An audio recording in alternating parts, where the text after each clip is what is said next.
Good morning and welcome to Rising. We have another, I think I've said fantastic every day this week, so let's say a wonderful show, a stupendous show, except for the fact that all the scooters I use to get around in D.C. are all hiding out in Arlington for some reason. Oh, Robby, you and these scooters, what are you going to do? Well, I took an e-bike instead. You have to pedal a little bit. It's just too much. It's too much. All right, well, I don't want to put too much more work on you, so let's start going through this program today. Take this burden off your shoulders a little bit, Robby.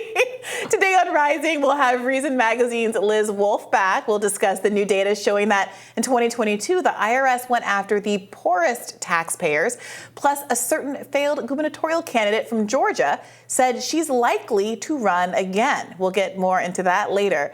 But first, this morning, Sam Bankman-Fried has posted in his Substack an FTX pre-moratorium review. He writes, over the course of 2021, Alameda's balance sheet grew to roughly $100 billion of net asset value, $8 billion of net borrowing leverage, and $7 billion of liquidity on hand. Alameda failed to sufficiently hedge its market exposure, however. Over the course of 2022, a series of large, broad market crashes came in stocks and in crypto, leading to an 80% decrease in the market value of its assets. Okay, that we knew. Here's what's a little more interesting, and we'll put that, what we just read, into layman's terms in a second. But so in November 2022, an extreme, quick, targeted crash precipitated by the CEO of Binance made Alameda insolvent. So that's what he's claiming here. So basically he's saying, so a lot of this we did already know. This is just his kind of rehashing of the facts to explain why none of it was his fault. Right. He's saying, or not none, he's saying he could have, he done. Right, that it was a very better. Unlikely chain of events. He was saying they had enough, they would have been covered if things got dicey. If things got bad, they still would have been okay. If things got really bad, they still would have been okay. But things got so unimaginably, unpredictably bad, markets just totally crashed. And then in the midst of that happening, he said that was a very stressful situation. But then it got put over the top by this rival, the Binance guy, tweeting that we were going to make a deal with FTX, but we're looking at their balance sheet and we don't like what we see. They don't really, they sit upon a house of cards, right. So we're not investing, and that caused people to want to pull their assets out, and then which they couldn't cut. It's a run on the bank, couldn't cover it. That's what got them into the situation they're in. Right. This is, by the way, this is very interesting. So he created a Substack today, or I don't know when he created it. This is his first post. The first it went post up this morning. 3 hours ago.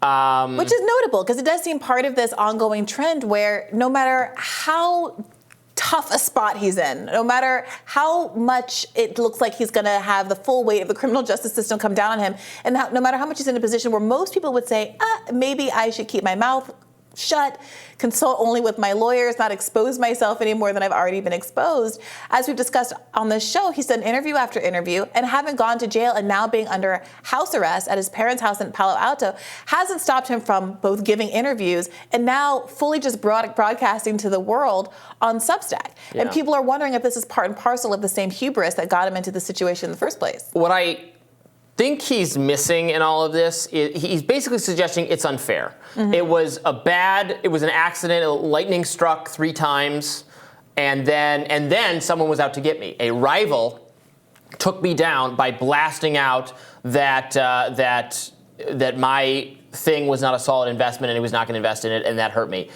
He makes that sound like that's unfair, mm-hmm. rather than just like business and mm-hmm. rivalry. Like that was not what the Binance guy did. Is not improper.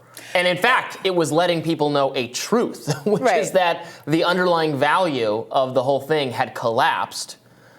So it was certainly to the Binance guy's advantage to say that, but it wasn't, what he did was not illegal. Yeah, it's like designing a car with a fuel tank and an open flame under the hood and saying, as long as you don't crash it, you won't explode. Yeah. I mean, it's perfectly predictable. And it is frustrating to see him continue to avoid accountability.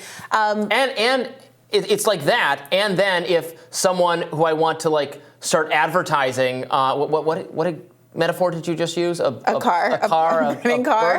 Yeah, if someone who want to advertise, but instead of advertising, they put out a public service announcement saying these cars are going to catch fire, which is true, and then say, oh, how dare you tell people that?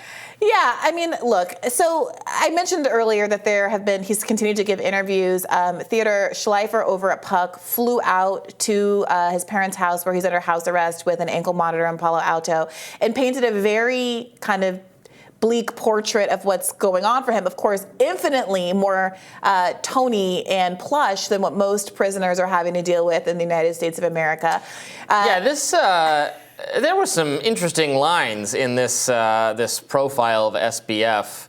Now he sits stir crazy all day, eating vegan burgers delivered to his home, playing video games, voraciously consuming Twitter. Not like none of this sounds so horrible. This is basically what I do every day. Right. And doing a hell of a lot of ruminating and antsy pottering around his parents' house. His parents' unostentatious $4 million home. Exactly. What is an unostentatious $4 million home? I guess there's no like marble plinths on the front, and no cherubic fountains in the backyard or something. What a poor guy.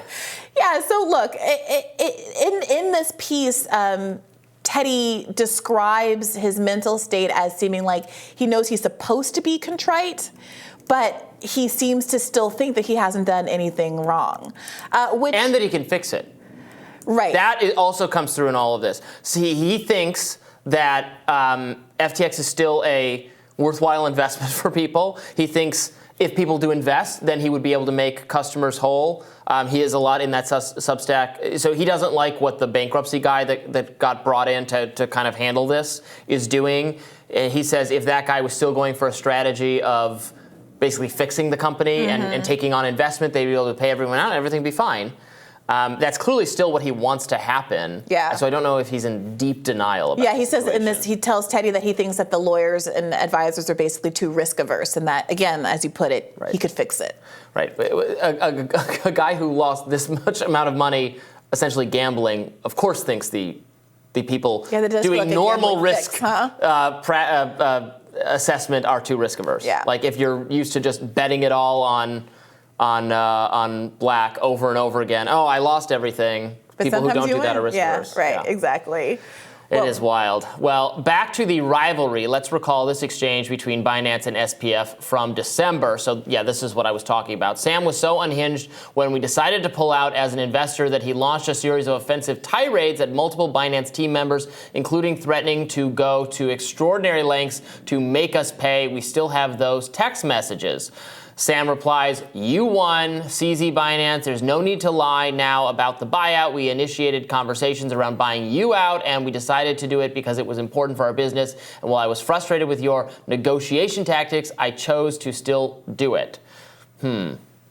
Yeah, I'm sorry. It is just this accountability thing, which is making him seem very unsympathetic. What's confusing to me is why he still thinks it makes him look better, and why the people who are advising him don't stop this behavior.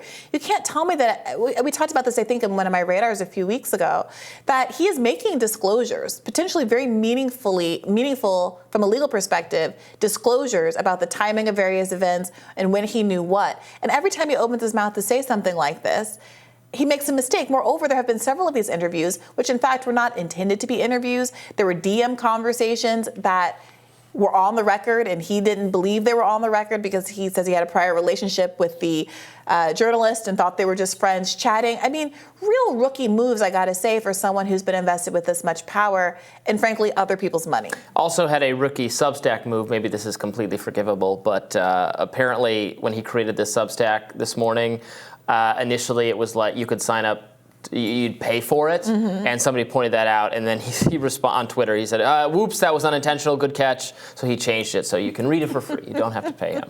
He also responded to someone on Twitter. I think this is a crypto person who's claiming that FTX spent, so I have no idea if this claim is correct, FTX spent $500,000 on daily flights for their Amazon boxes from Miami to the Bahamas because Amazon doesn't deliver in the Bahamas. Again, I don't know if that's true. And then this person jokes, "No wonder they went bankrupt." SBF responded to that saying, "Wait, FTX definitely wasn't spending $180 million a year on Amazon delivery costs. I think your units are probably off somewhere there."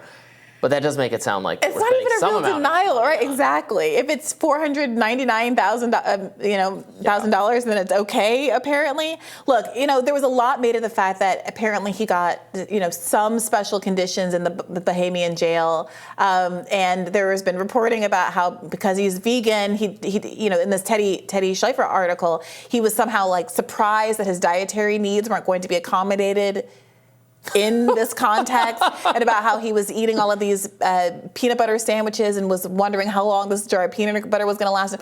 I mean, look, he's really going through it, poor kid. So we'll see what ends up happening. But right now, he's in a pretty comfortable situation in an unostentatious, very modest $4 million home. He's really Palo Alto. having to work. Thoughts and prayers. Hard time. Yeah. Thoughts and prayers. We're rising after this.